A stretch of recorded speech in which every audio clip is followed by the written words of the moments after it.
You know it. We are paying more for just about everything these days. Ever since COVID, I mean, just everything is more expensive. It's harder to buy anything, afford anything. But for the first time in a year, we can tell you inflation data is showing that grocery prices are actually down. 10 News reporter Lindsay Kennett joins us tonight to explain how this affects shoppers here in our area. Right. This is definitely some good news to everyone. Grocery prices fell by 0.2% from March to April.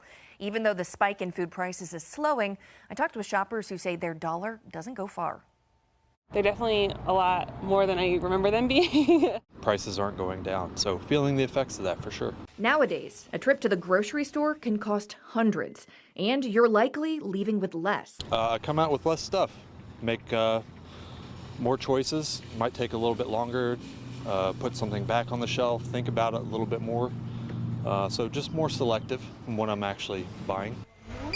Shoppers like Matthew Pendleton say even though inflation on food prices has stalled, he's still feeling the sting at the register. I think something people forget is it's compounding. So yeah, it's 1% now.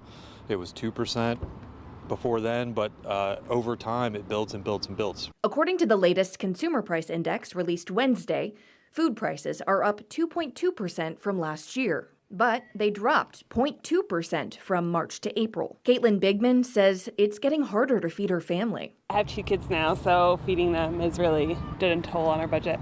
Get more creative, try and pick meals that I can kind of use the same things over and over again. Do you think it's like just these corporations trying to make money, or do you think they're sort of reacting to the market? Maybe in the beginning it was reacting to the market, and now I think it's just kind of greed. They're kind of just going with it. At this point, you have to buy food. There's not an option. So you're going to pay what you're going to pay.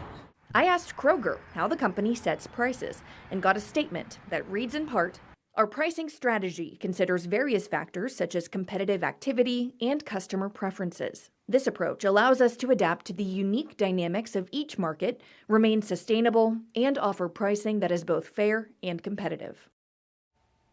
The price of meats, poultry, fish, eggs, fruits, and veggies all dropped last month, but cereals, bakery products, and dairy all increased.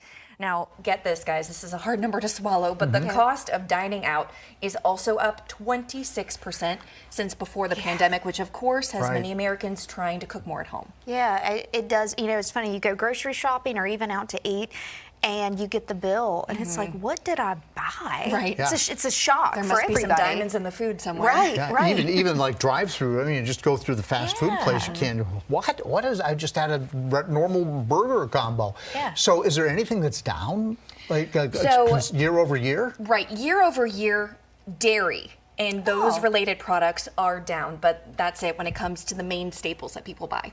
All right, that's good to know. But this past month, things are down, trending the right direction. Right. Hopefully it stays that way. Okay. Hopefully so. Thanks, Lindsay.